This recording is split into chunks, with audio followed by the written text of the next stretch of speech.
Hello friends, and welcome to another episode in our Prepper 101 series. This is a down and dirty quick start guide for anyone who is brand new to emergency preparedness.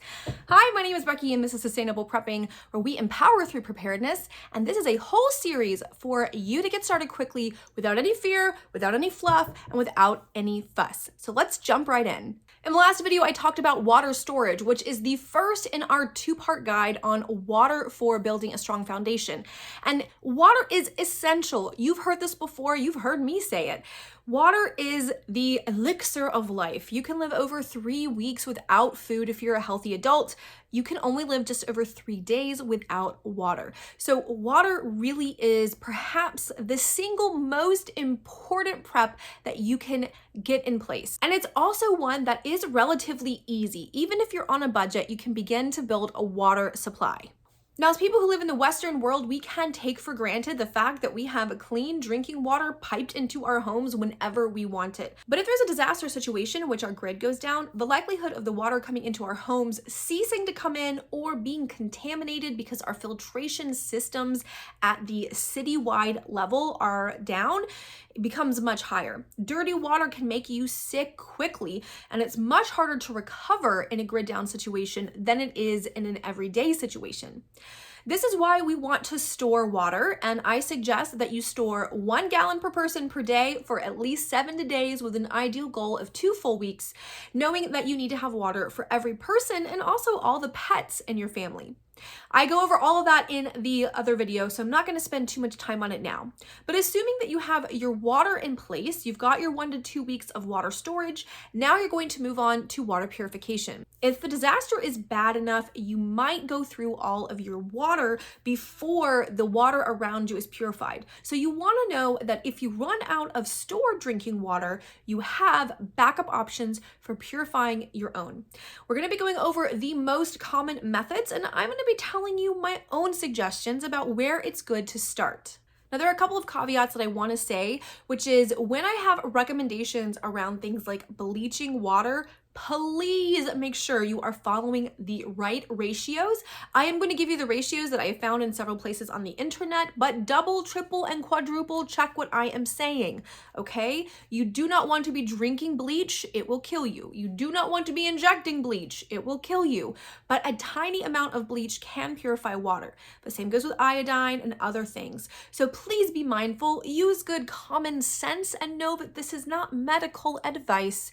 This is emergency management, okay? Not medical, emergency management. So let's first talk about the most obvious one that we probably all know, and that's boiling. Boiling water is the time-tested way most people have dealt with dirty water throughout history. Boil it for at least 2 minutes, bring it to a rolling boil for at least 2 minutes, and then let it cool. And that will kill the bacteria and microbes inside the water. However, depending upon your disaster scenario, it might not just be microbes you have to be mindful of. As you are looking at the water you want to go and procure, please be mindful that it is not just bacteria that can make you sick. Heavy metals, pesticide, and insecticide runoff is something you're going to have to think about. And it could be worth considering a filtration system over a purification system to deal with some of those heavy metal toxins, all right? So when you do your water gathering, you try to gather the cleanest water, and you want to filter it through coffee filters, a bandana, cheesecloth, a very thin linen kitchen towel to get as much of the physical debris out. Then you boil it or use another purification method. All right, so boiling isn't perfect, and boiling requires fuel, which may or may not be in short supply. What other options do you have? Now, I've already talked about bleach. Bleach is a way of killing all the bacteria by putting a major cleaner into your water. If you're choosing to go the bleach route, remember we want plain old standard bleach. Do not do any bleaches that have a scent. Do not do any bleaches with any additives. Just get plain, basic, no anything added bleach, okay? To purify 2 gallons of water, you are going to use 1/4 teaspoon of 6% concentrate or 1/8 teaspoon of 8.25% concentrate.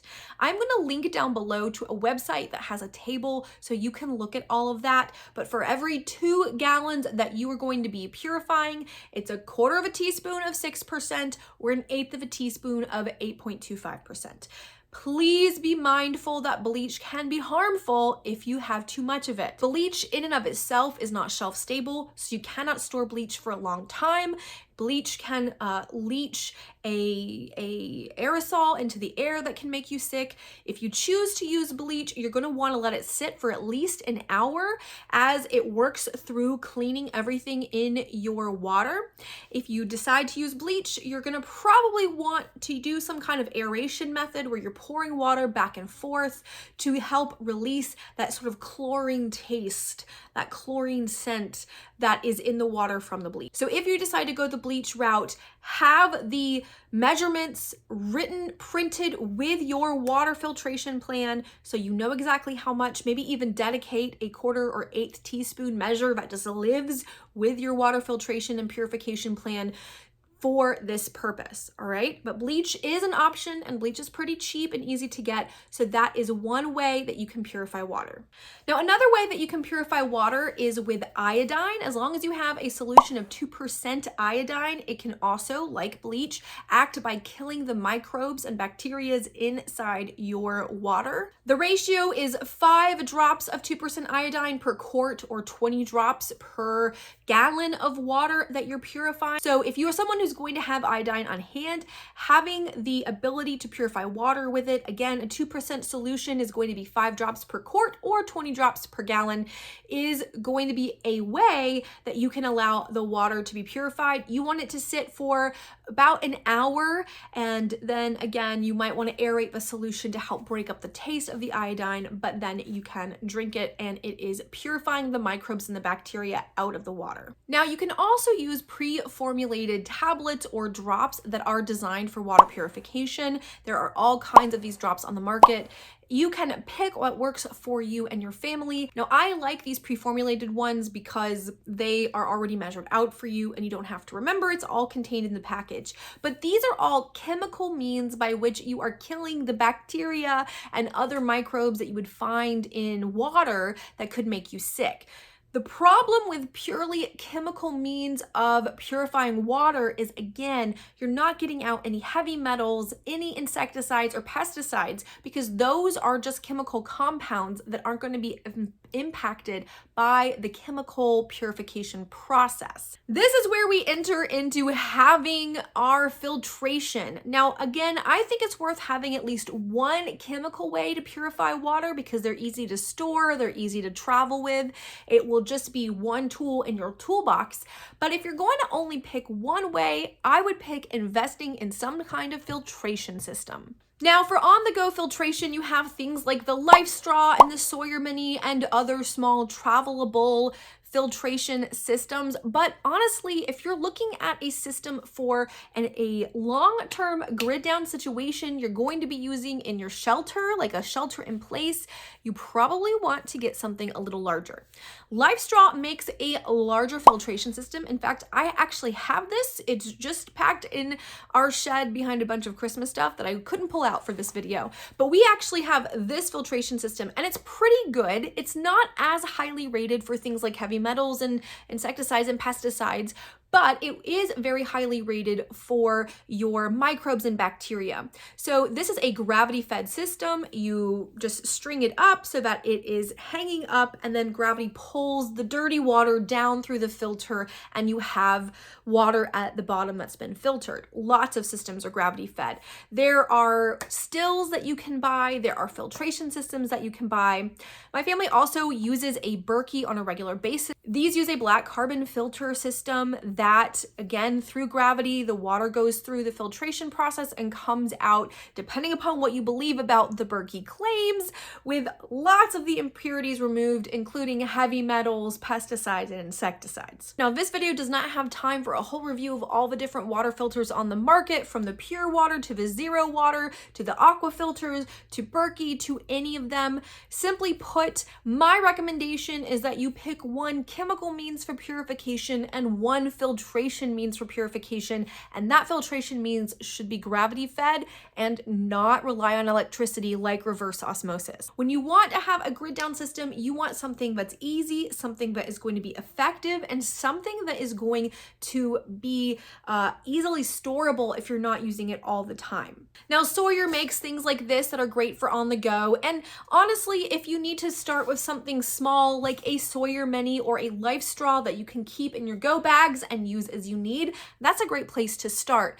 They just get unwieldy when you're looking at a system for your whole family, when you're talking about needing to purify a gallon per person per day in the event of a post-disaster situation. If you can go ahead and invest in or even build your own water filtration system, and there are tons of videos on building your own water filter with pebbles and sand and charcoal, that's even better. So when you're looking at water purification and filtration, my recommendation is that you always have two, a filter and a chemical means, whether that's bleach, iodine, or some kind of premixed solution that allows you to purify water. The great thing about things like bleach, iodine, and a premixed solution is that they are transportable in a way that you may not be able to carry your large Berkey, for example, with you if you have to go on foot.